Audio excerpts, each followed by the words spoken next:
Welcome, fellow curious minds, to the Sleep Scientist. Tonight, we drift together into the quiet beginnings of a force that can shape oceans, lands, and live in a hurricane. Somewhere far across the tropics, where the sun licks the ocean into molten gold, a whisper begins before the storm is born. There is a kind of stillness that feels almost suspicious. The air is thick, as if holding a secret. The ocean swells gently, but not yet violently. And somewhere beyond the horizon, a whisper stirs. We live on a planet that breathes not the short, quick breaths of a living creature, but slow. Planetary breaths that can take days or weeks to exhale. Hurricanes are one of those breaths. They're not accidents, nor are they punishments from nature. They are, in a strange way, part of Earth's method of keeping balance. If I told you that a single hurricane can release more energy in one day than all the world's power plants produce in a year, you might imagine something explosive, chaotic, a monster tearing at the edges of the sky. And yes, they can be that. But before they roar, they murmur. And it is in that murmur that their story truly begins. Imagine standing on the deck of a ship in late summer, in tropical waters. The air is heavy and damp, the heat resting on your skin like a hand that will not lift. Beneath you, the ocean is warm, warmer than your body. You can't see it from above, but just a few centimeters below the surface. That warmth is storing something precious. Energy. Hurricanes are heat engines. They are not conjured from thin air. They are built from sunlight that has been quietly absorbed by the ocean for months. Every ray of light striking the sea pushes tiny molecules into motion, till the water itself becomes a reservoir of invisible fire. When the water reaches around 26.5 degrees Celsius or more, and when that warmth extends deep into the ocean's upper layers, it becomes the perfect fuel source. This is why hurricane season in the Atlantic Ocean truly wake until late summer. The ocean needs time to gather its breath. But warm water alone does not create a storm. The ocean may be ready, but it needs to spark a disturbance in the atmosphere. This could be a cluster of thunderstorms drifting westward from Africa, born over the Sahara, as hot desert air meets the cooler, moister air of the Atlantic. It could be a tropical wave, an area of slightly lower pressure nudging the air into motion.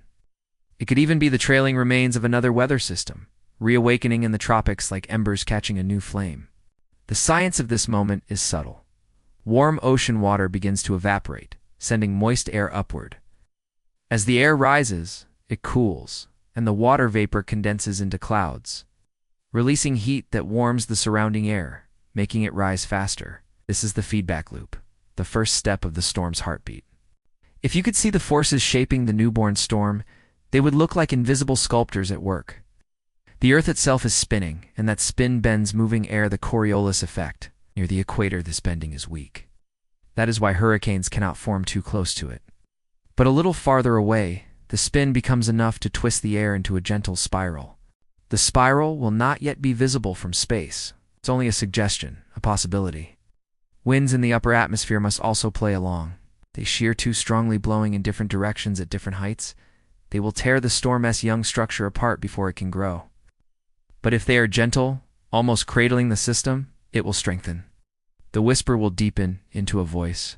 Far from the forming storm, life continues as usual. On quiet coasts, fishermen mend their nets, tourists sip iced drinks, and somewhere a child learns to swim for the first time. There is no sense yet that the weather hundreds of miles away could touch them. Often, the forming system itself doesn't know its future. Many tropical disturbances never become hurricanes. But sometimes, the ocean stays warm, the air stays moist, the winds stay kind, and the spiral tightens. This is important to understand.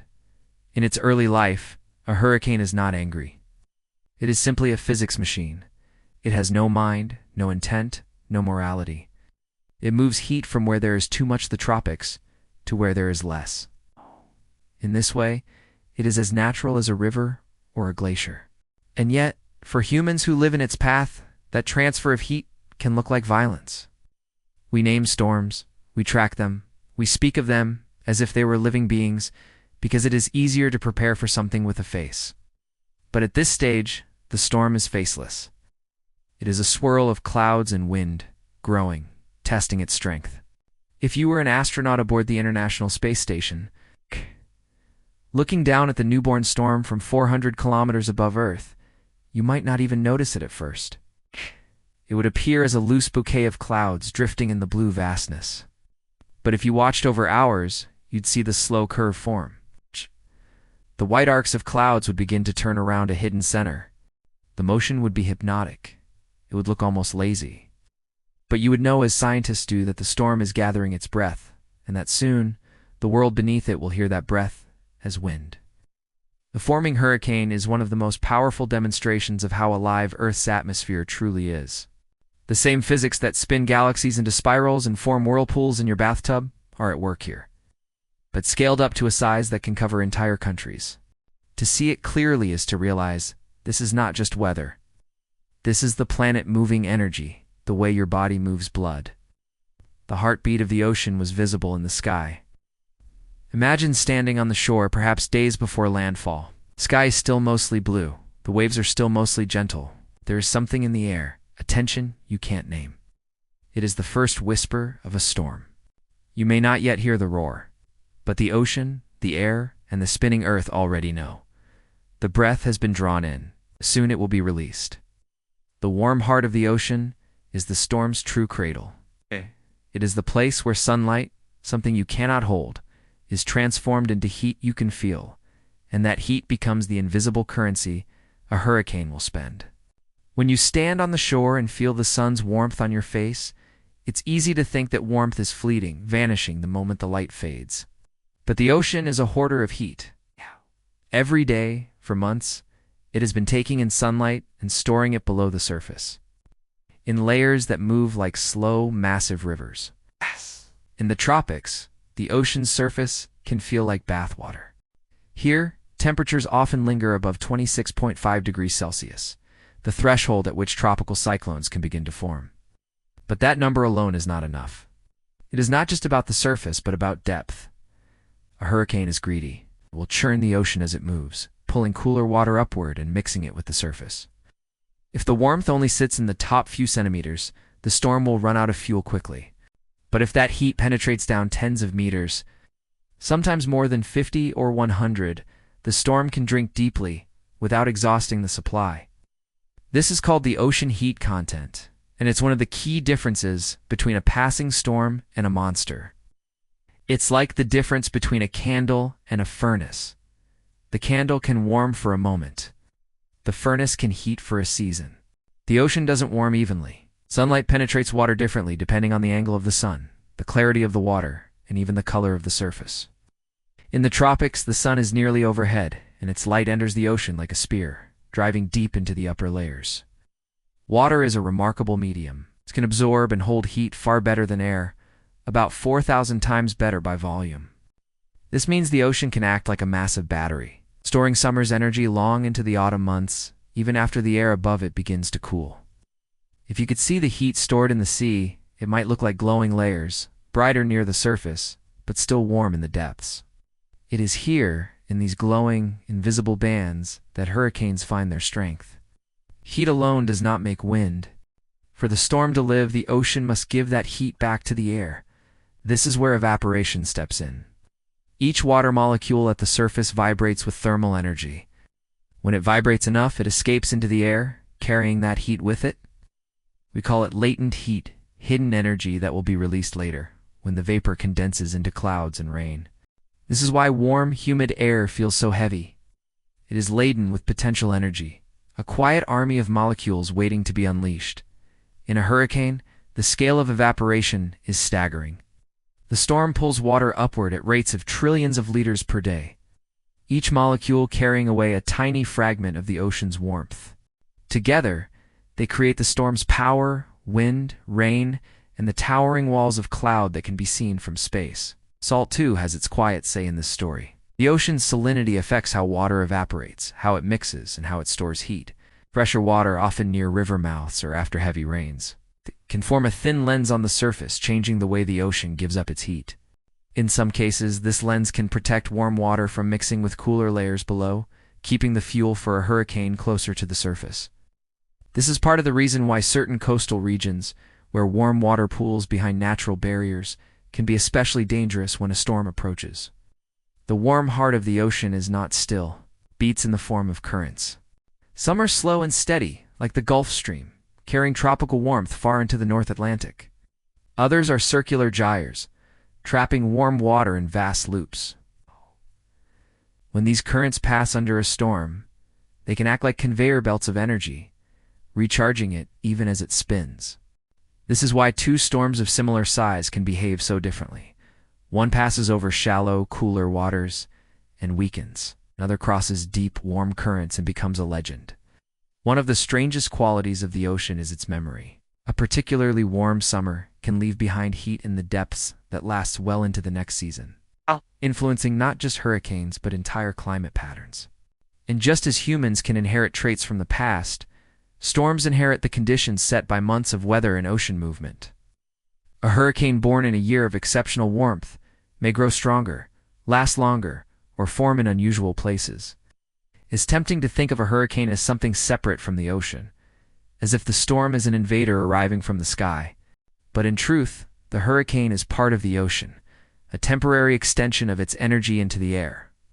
The clouds, the rain, the wind, all are simply ocean heat lifted and transformed. When you see a satellite image of a hurricane, you are looking at the ocean's warmth made visible. Spirals of clouds are heat rearranged. The rain is heat falling back to earth. The wind is heat converted to motion. Somewhere, above a patch of warm ocean, a cluster of thunderstorms is rising. The air is heavy with moisture. The surface water is deep and hot. The atmosphere is primed. Soon, the Coriolis effect will bend the winds. Soon, a low-pressure center will form. But here, at this moment, the ocean is holding its breath, about to release weeks of stored sunlight into the sky. This is the warm heart of the ocean, and without it, there would be no hurricane. When you think of a hurricane, you might imagine walls of water and roaring wind, but the forces that give it shape are not loud. They are subtle. They are invisible. They are sculptors working patiently in the open air. If the ocean is the heart of a storm, then winds, pressure, and the Coriolis effect are its hands, shaping, guiding, and setting it into motion. Without them, the warm water would rise and fall in storms that scatter apart. With them, the clouds will learn to spin, and the hurricane will be born. Picture our growing cluster of thunderstorms over the warm sea. It is not yet a hurricane, not even a tropical storm, just a mess of rising air, moisture, and heat. But something is happening above it. The air surrounding our cluster is moving not violently but with direction. Winds at different altitudes are whispering to the storm, pushing and turning its upper layers. These winds must be gentle. It's too strong, and they will tear the young system apart, scattering its clouds like petals. It's too weak, and there will be no guidance, no slow rotation to bind the system together. The balance is delicate. In meteorology, we call this low vertical wind, shear conditions in which the winds above and below are not pulling the storm in different directions. It is as if the sculptor has chosen the perfect clay, soft enough to shape, but strong enough to hold form. All hurricanes are low-pressure systems, but not all low-pressure systems become hurricanes. In our storm's early life, the center of its circulation is like a shallow bowl in the atmosphere. Air flows toward it from all sides, seeking to fill the gap because air, like water, always moves from high pressure toward low. But here's the twist. As the warm, moist air flows inward and upward, it cools, and the moisture condenses into clouds. This condensation releases latent heat, the hidden energy that water vapor stole from the ocean when it evaporated. That heat warms the air further, causing it to rise faster, lowering the surface pressure even more. The lower the pressure, the stronger the inward rush of air. The stronger the rush, the faster the storm organizes. It is a self-feeding loop, as if the sculptor's hands are slowly tightening around the clay, giving it definition. Now we meet the quiet magician in this story, the Coriolis effect. It is not a force you can feel standing still, but it is everywhere on a spinning planet. Because the Earth rotates, any object moving across its surface, whether it's air, water, or an airplane, appears to curve rather than move in a straight line.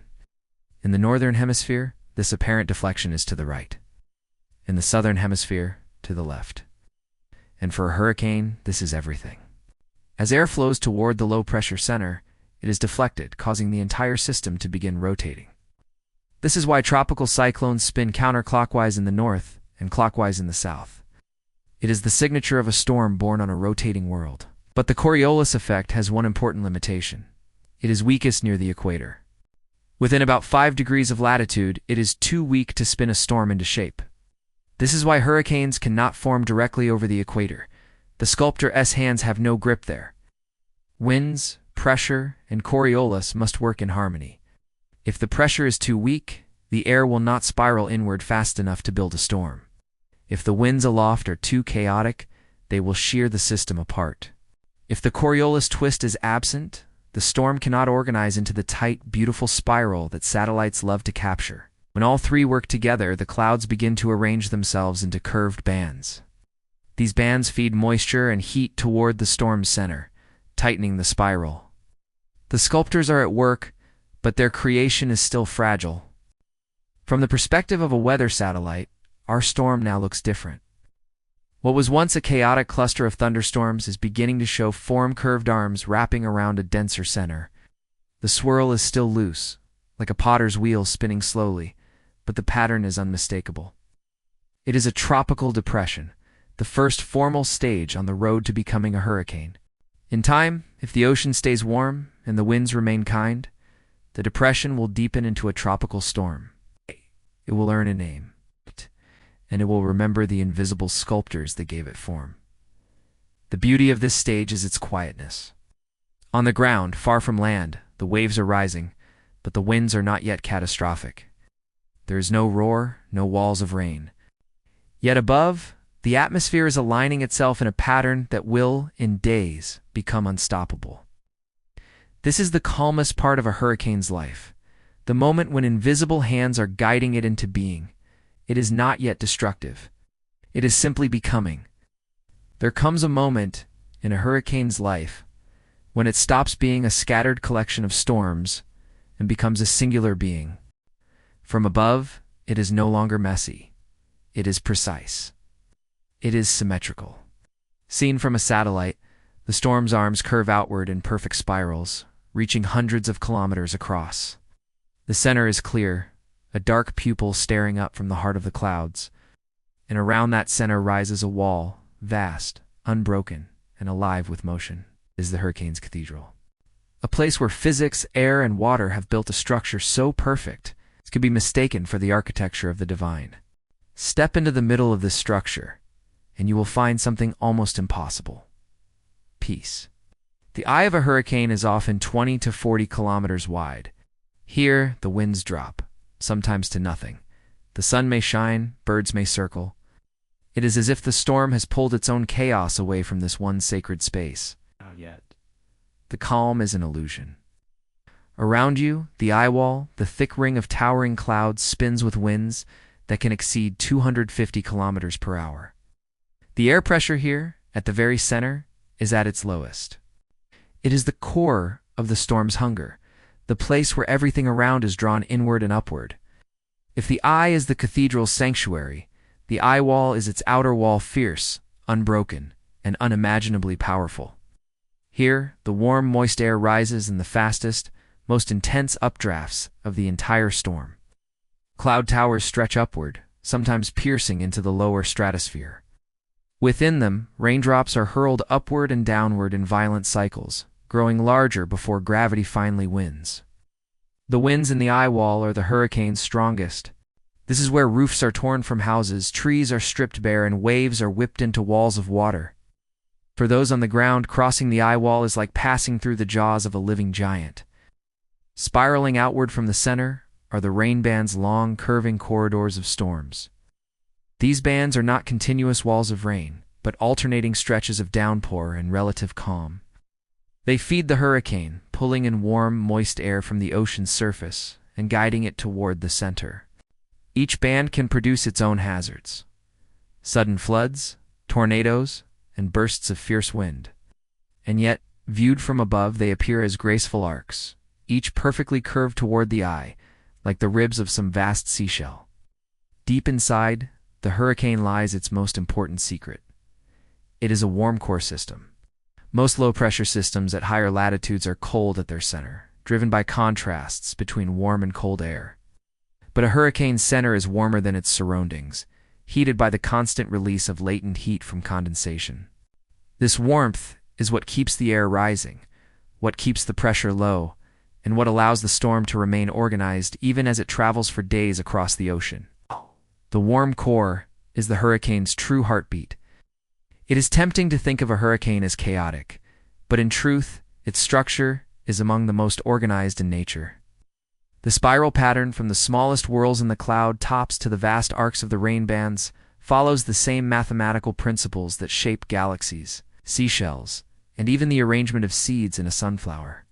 This is the Fibonacci spiral, born from the golden ratio, appearing in the unlikeliest of places, including storms that could cover entire nations. And so, while the hurricane can destroy cities, it also moves in a pattern of almost artistic perfection. For those who have flown into a hurricane, scientists aboard specially equipped aircraft, entering the eye can be an otherworldly experience. They speak of passing from violent turbulence into sudden stillness, of looking upward through a ring of cloud walls lit by the sun, of feeling as though they have stepped inside something alive. In these moments, the storm feels less like weather and more like a living organism breathing, spinning, and holding its own strange order. The hurricane's cathedral is not permanent. It is a delicate balance between ocean heat, atmospheric moisture, and wind patterns. If one falters, if the ocean cools, if dry air intrudes, if winds shear the top from the storm, the cathedral will crumble. The eye will cloud over, the symmetry will break. But while it lasts, it is one of the most stunning structures the natural world can create. Built entirely from air and water, yet rivaling mountains in height and cities in size. It begins as a whisper, not the whisper of leaves in a garden breeze, nor the timid voice of a stream moving over stones. This whisper is stranger, comes after chaos, after a wall of wind that has screamed for hours. You step from violence into stillness, and it feels like a dream where the world has been muted, the air suspended. You are inside the eye. Here, the hurricane becomes a paradox, a cathedral of silence in the middle of unrelenting noise. The clouds above arch like white marble domes swirling in perfect geometry, as though a painter with infinite patience has brushed them into a slow whirlpool. The sun might shine here, dazzling, making the wet surfaces glitter. Or perhaps the sky above is a hollow gray bowl, lit with a diffuse glow. The air is warm. The wind, for now, has vanished. But you are not safe. The eye is the hurricane's heart, warm, low in pressure, and deceptive in its peace. Around you rises the eye wall, a fortress of clouds spiraling at terrifying speeds, their peaks climbing higher than Mount Everest from base to top. In there, the winds are at their strongest, the rain at its most punishing. And yet here, mere kilometers away, you could stand without your jacket flapping. The eye forms because the storm needs it. As the hurricane spins, the Coriolis force and conservation of angular momentum push air outward at the top of the storm. This air must descend somewhere, and it does so at the center. Sinking air warms, dries, and creates this pocket of calm. It is not unlike the quiet pause in music before a chorus erupts again, a silence made meaningful only because of the storm surrounding it. If you could hover here for a while, you'd notice the stillness is not absolute. The air has a slow, hypnotic circulation, a gentle drift. The barometric pressure here is lower than almost anywhere else on Earth's surface. Your body might feel it in subtle ways. A slight lightness in your head, a strange pressure in your ears, a quiet throb in your temples. Birds, lost and exhausted, sometimes find themselves trapped here, circling until the wall returns. Sailors have told stories of the eye for centuries of sudden calm in the middle of deadly storms. Seas that smoothed and skies that cleared, only to collapse again in fury. In the age of wooden ships, some thought they had passed through the worst, lowering their guard, only to be caught unprepared when the winds roared back from the opposite direction. The eye has its own voice, though it is not always heard. Pilots flying into it for research speak of the strange hum, the vibration of engines against the backdrop of muffled air.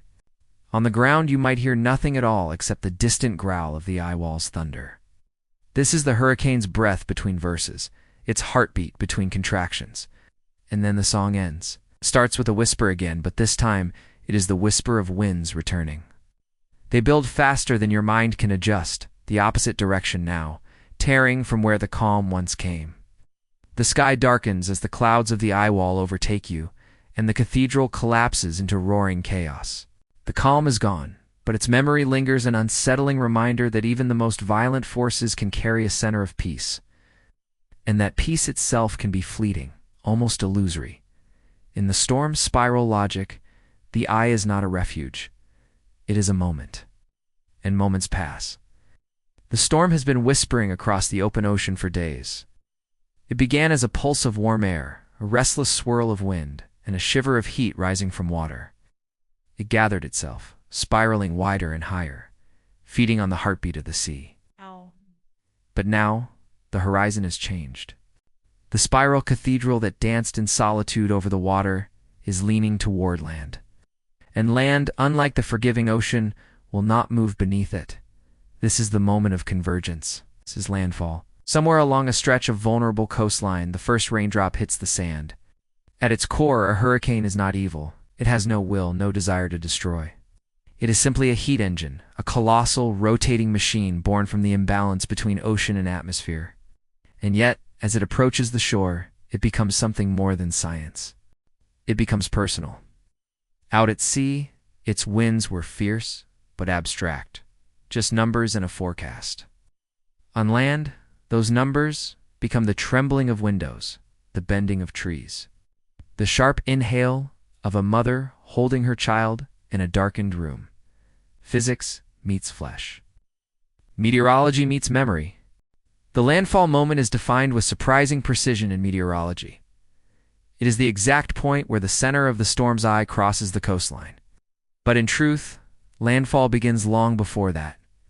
Hours earlier, the storm's outer bands arrive, long, spiraling arms of rain that sweep across the land like a hand brushing over a map. Winds build, uneven at first, as gusts push through streets and fields. Power lines sway. Birds, sensing what's coming, vanish inland or hide in the shelter of thick foliage. The ocean itself begins to change character. Waves grow taller, their rhythm broken, their crests blown sideways by the mounting gale. And then there is a storm surge, the ocean's hidden weapon. This is not simply a rise in tide. It is the sea being lifted and pushed by the combined force of low atmospheric pressure and relentless wind. Water climbs over seawalls, pours into streets, fills the basements of buildings where only hours before people walked dry-footed. In the heart of the storm, air pressure plummets. To a scientist, this is measurable millibars ticking downward on an instrument panel. To the body, it is something more visceral, a pressure in the ears, a heaviness in the chest, the way the world feels slightly off-kilter. The winds, once a distant roar, now have texture. They hiss, they howl, they scream in pulses. They pick up objects and turn them into projectiles. Palm fronds become whips, signs become blades, fragments of roofing tear through the air like leaves in a firestorm. The hurricane, once a vast and graceful spiral viewed from satellite, is now up close and intimate, pressing its full weight against the walls of homes. For meteorologists, landfall is a climax of study. Satellite eyes track the eye's precise coordinates. Radar maps bloom with spirals of red, orange, and yellow, each pixel a burst of rain and wind. Doppler readings capture rotation and velocity, feeding into models that predict where and how the storm will weaken once it hits land. Ow. But storms do not always obey. Some arrive exactly where expected. Others wobble in their final hours, shifting north or south, surprising entire regions.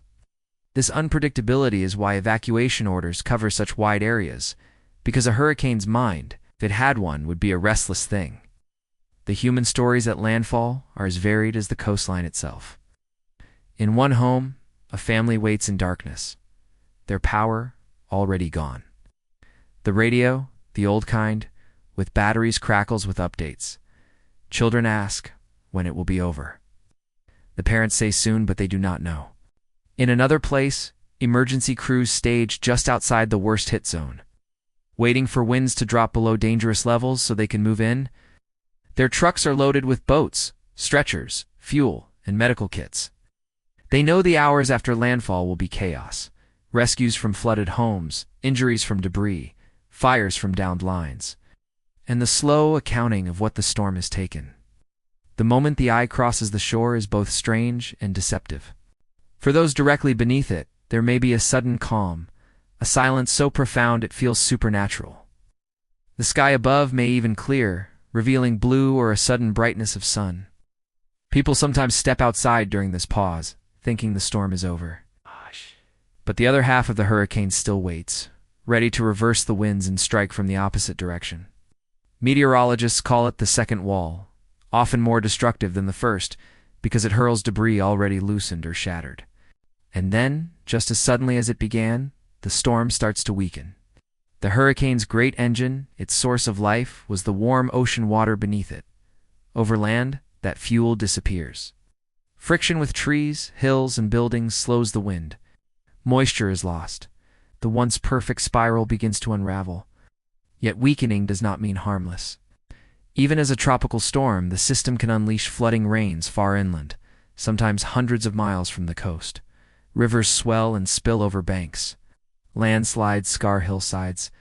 The hurricane, though robbed of its oceanic power, still carries enough momentum to carve a swath of damage deep into the interior. And when it is truly over, there is a strange emptiness. The streets are littered with fragments of what once was. Shingles, branches, the contents of cupboards. The air smells of salt, mud, and splintered wood. The ocean retreats slowly, leaving behind a silence heavy with both loss and relief. Some stand outside, staring at what remains of their homes. Others walk to the shore, watching the waves as if trying to read in them some explanation, some reason for why the storm came here and not somewhere else. In the distance, the horizon is empty again. The spiral cathedral is gone. Only the memory remains of a lesson written in wind and water. Landfall is both an end and a beginning. It is the point where nature's raw, rotating power meets the solid stillness of human ground. It is where the storm's story, told for days across the open ocean, finds its final chapter in the lives it touches. And though the hurricane moves on, its imprint lingers, not just in the rebuilt walls and repaired roads, but in the minds of those who heard its voice and felt its breath. The land remembers. The people remember. And somewhere far away over another warm stretch of ocean, the first whisper of a new storm begins. They say the loudest sound a storm makes is not its roar, but its absence. It is the silence after the kind of silence that feels heavy, almost alive. You don't notice it at first, because your ears are still ringing from the endless howl. But then you do. The wind that once rattled windows and shook the earth is gone. In its place is a stillness so deep that even your own breathing seems too loud. That is the first sign the hurricane is dissolving, not when the last cloud breaks, but when the air itself forgets how to shout. The truth is, a storm does not die suddenly.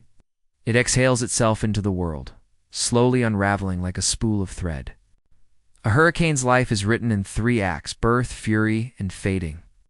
We have followed it from the first whisper of heat over the ocean, through the great spiral cathedral of wind and water, to its eye the strange, calm heart of chaos. We have stood at the moment of landfall, when the ocean and the sky crash upon the earth in one final, desperate surge. And now we witness its ending. When a hurricane makes landfall, it begins its slow undoing. The warm, boundless ocean that once fed it is left behind, and the storm is forced to crawl across landscapes that cannot sustain its hunger. Without the constant fuel of warm, moist air from the sea, its towering columns of thunderclouds begin to wither. The great spiral bands lose their perfect arcs, fraying at the edges like old fabric.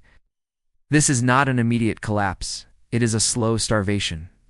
Think of the storm as a great spinning engine. Over the ocean, the engine is fed an endless supply of high-octane heat and water vapor. Over land, it is suddenly running on fumes. The pressure that once pulled the winds into furious motion begins to rise, ever so slightly, loosening the storm's grip on its own rotation.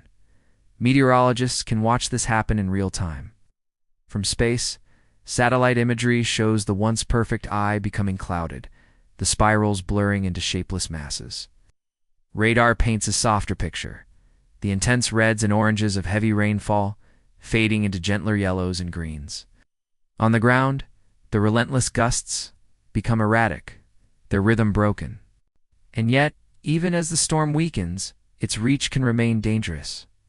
Floodwaters linger, rivers swell from the days of rain that preceded the landfall, and the winds, though less violent, can still snap branches and strip roofs from homes. In some ways, the fading of a hurricane can be deceptive, lulling those in its path into thinking the danger's over when its final gifts are still to be delivered. Nature has no clean endings, only transitions. The energy that drove the hurricane does not vanish, disperses. The winds become breezes that travel inland, carrying the ghost of the storm far from where it was born. The rain that fell into swollen rivers will travel onward, perhaps flooding towns days after the storm's name has left the headlines. In the upper atmosphere, the remnants of the hurricane may merge with other systems, giving birth to new weather far from its original path. In history, many of the deadliest floods came after the hurricane was declared over. Hurricane Agnes in 1972 had weakened to a tropical storm by the time it reached Pennsylvania. Yet it unleashed catastrophic flooding that became one of the costliest disasters in U.S. history. This is the storm's last deception, that its danger is tied only to its strength. Even in this, there is a strange kind of poetry. The hurricane in its dying breath still shapes the world. In the mythology of the Caribbean, there are stories of storms that never truly die. They simply return to the sea to rest, waiting to be reborn in another season. The people of the Greater Antilles spoke of Guabansix, the goddess of storms, who could be angered into unleashing her fury, but always, eventually, returned to calm. To them, the passing of a hurricane was not just a meteorological event, but the ending of a divine performance. Sailors, too, have their own beliefs.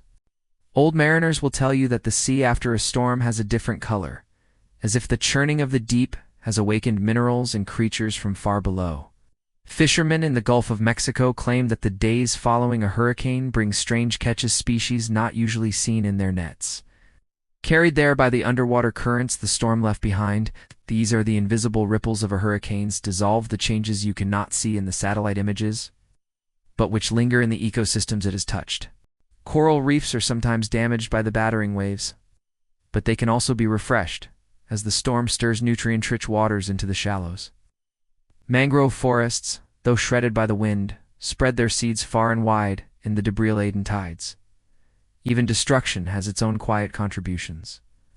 If you were to walk outside the morning after the storm's passage, the air would feel different. There is a damp, mineral smell, the scent of wet earth and salt mixing into something almost metallic. The ground squelches beneath your feet, holding the memory of the rain. Birds return hesitantly at first, their songs soft and broken, as if unsure it is safe to sing again. Ice. It is in these moments that human beings feel the strange duality of survival, the relief that it is over, and the dawning awareness of what has been lost. Neighbors emerge from their homes like castaways, stepping onto shore, scanning the damage, checking on one another. In the distance, chainsaws start, generators hum, and the first efforts of recovery begin. But in the mind, the storm is still there. Psychologists who study disaster recovery know that the human nervous system does not reset as quickly as the weather does. After days of relentless wind, the brain grows accustomed to the noise and motion. When it stops, the sudden stillness can feel unsettling, like missing a sound you never wanted to hear.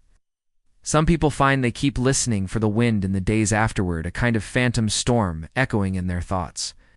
This is the human version of a hurricane's dissipation. It fades, but never quite leaves. From the perspective of science, the storm's ending is as fascinating as its beginning. The energy it once carried is now scattered across vast distances. In the upper atmosphere, the remnants can be caught by the jet stream, dragged toward the poles or across continents. Some remnants of Atlantic hurricanes have even crossed into Europe, their rains falling on cities that have never seen a tropical storm of their own. There are cases where the ghost of a hurricane finds a new life entirely. In 2005, the remnants of Hurricane Vince drifted into the Mediterranean, where it transformed into a completely different kind of storm system. It is as if the hurricane's spirit had chosen a new form in which to continue its journey. This is why meteorologists often refer to post-tropical cyclones, rather than simply dead storms. Nature nothing is truly overwrit, is only transformed. And so when the last cloud clears and the sun finally returns, what we see is not the end of the hurricane, but the next chapter of its influence. The broken branches, the reshaped coastline. The changed river soul of these are the storm's fingerprints, left behind long after it has moved on. To stand in that sunlight is to feel the full arc of the story we have followed. From the warm heart of the ocean, through the invisible sculptors of wind and pressure into the great spiral cathedral, the calm eye, the crashing landfall, and now this, the dissolve. It is the softest chapter, and perhaps the most haunting Beckos. It reminds us that even the greatest forces eventually quiet themselves, that even in chaos, there is an ending. And in that ending, a promise. The world will breathe again. If you could stretch your memory beyond your own lifetime, beyond the centuries your ancestors walked, beyond even the rise of human cities, you would still not reach the first hurricane. They have been here longer than we have had names for them, longer than the first forests, longer than the first warm-blooded heartbeats. Hurricanes are not new visitors to Earth's stage. They are ancient actors, rehearsing the same swirling dance for hundreds of millions of years. Imagine the Earth, not as we know it, but as it was in the deep past. Continents adrift, seas warmer, skies denser with moisture, the sun younger but no less relentless.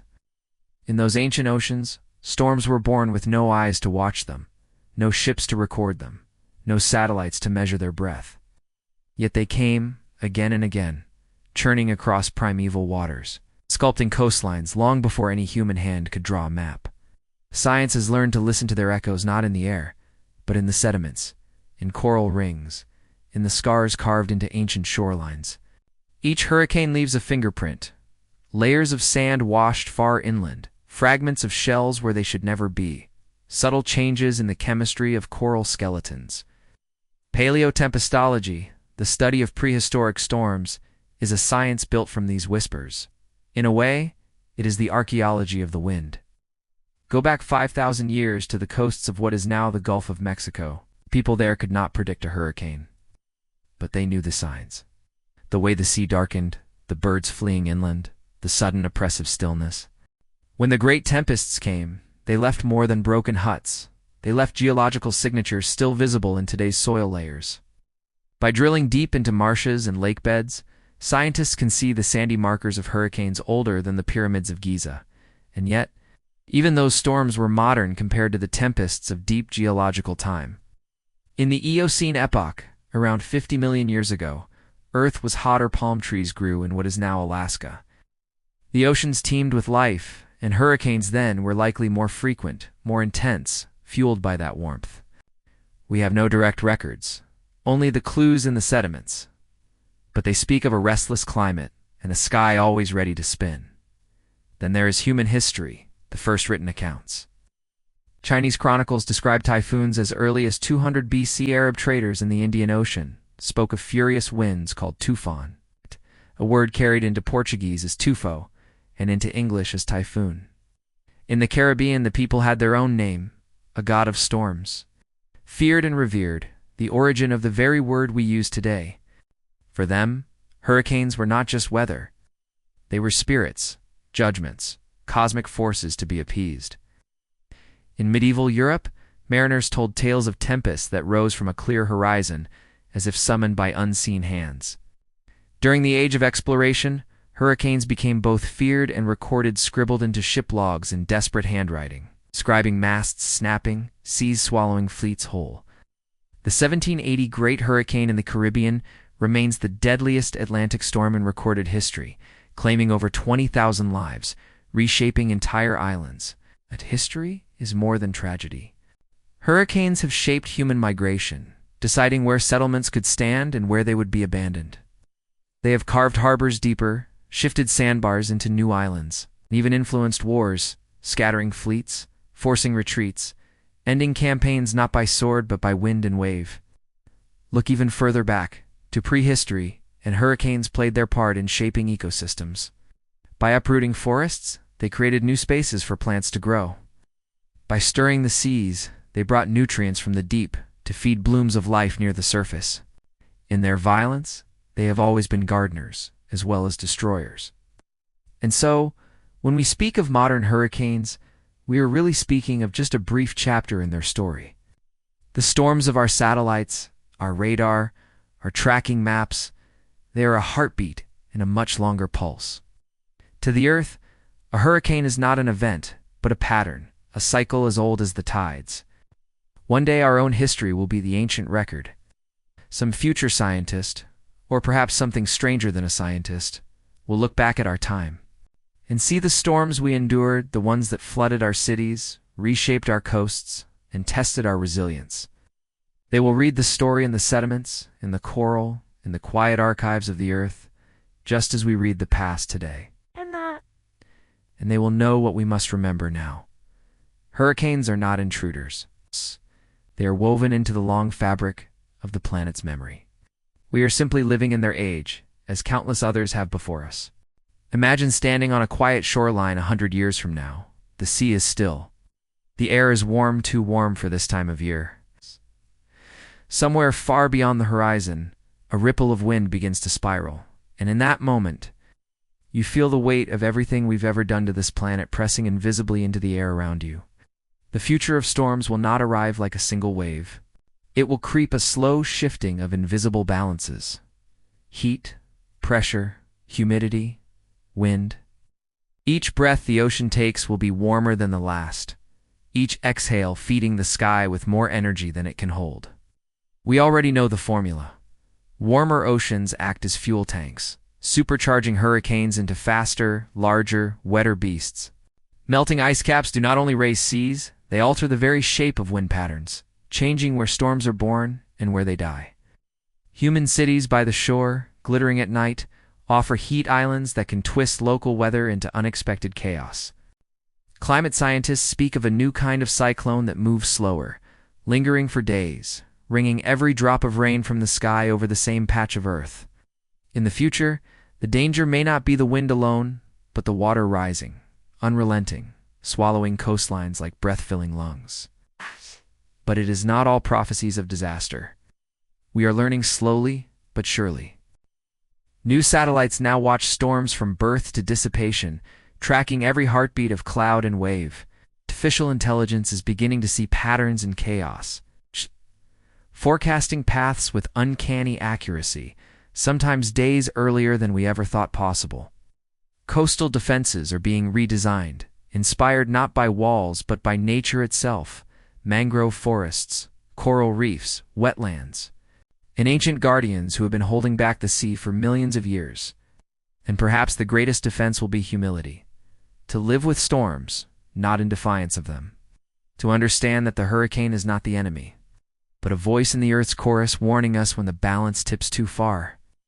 The storms of the future will be storytellers. Each one will carry in its spiral the memory of carbon burned, forests lost, oceans warmed. They will remind us that every choice we make in the calm shapes the ferocity of the roar to come. And maybe if we listen closely enough, if we change quickly enough, the future of storms will not be our undoing, but our awakening. Long before we gave storms names, before satellites traced their spirals, before even the first trees pulled air into green lungs, the earth was breathing. You can hear it if you listen not with your ears, but with the quiet place inside you that knows the rhythm of waves. The sigh of wind through tall grass, the rise and fall of your own chest.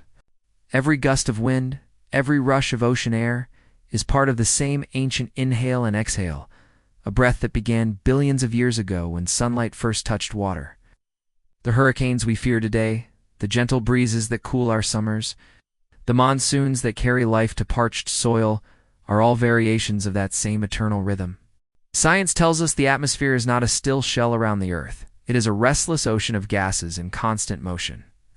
Warmed by the sun, shaped by rotation, stirred by mountains and sea. Wind is not random. It is the atmosphere's way of moving energy around the globe, keeping one place from burning and another from freezing. Storms, even the most violent, are not accidents. They are balance seekers. Messengers of a world forever trying to even itself out. We often speak of fighting storms. but you cannot fight the breath of the planet. You can only listen to it, prepare for it, and learn to move with it. History shows us this breath in many forms. The winds that carried Polynesian canoes across the unbroken ocean. The tempests that turned the course of empires. The gentle trade winds that once pulled merchant ships into new worlds. And long before any of that, the primordial breezes that may have mixed the first molecules of life, coaxing chemistry into biology. In this sense, each storm, whether a soft sigh or a violent roar, is a reminder. We live not on solid ground, but in the thin, invisible lungs of the earth. To damage them is to damage ourselves. To understand them is to understand our place in the cosmic inhale. One day, far in the future, when our cities are gone and the earth wears a different face, the breath will still go on. Winds will still circle the globe. Clouds will still rise, fall, and rise again. Storms will still be born in warm seas and dissolve into quiet rain. And perhaps some distant life on this planet or another will stand in the wind, close its eyes, and feel what we feel now. That to be alive is to be carried in the breath of something far greater than ourselves.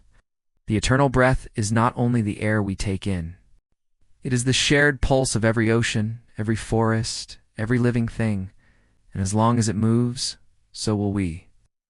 Even as storms fade, their legacy persists. In air, in water, in memory, and in the ongoing pulse of the planet. To live on this earth is to ride the hurricane's breath, to feel the rhythm of nature in every exhale and inhale. And as long as the world breathes, hurricanes will continue their dance, never truly ending, always transforming, always teaching. If you've enjoyed this journey into the secret life of storms, gently consider subscribing to The Sleep Scientist and joining us for more late-night explorations of the universe's wonders.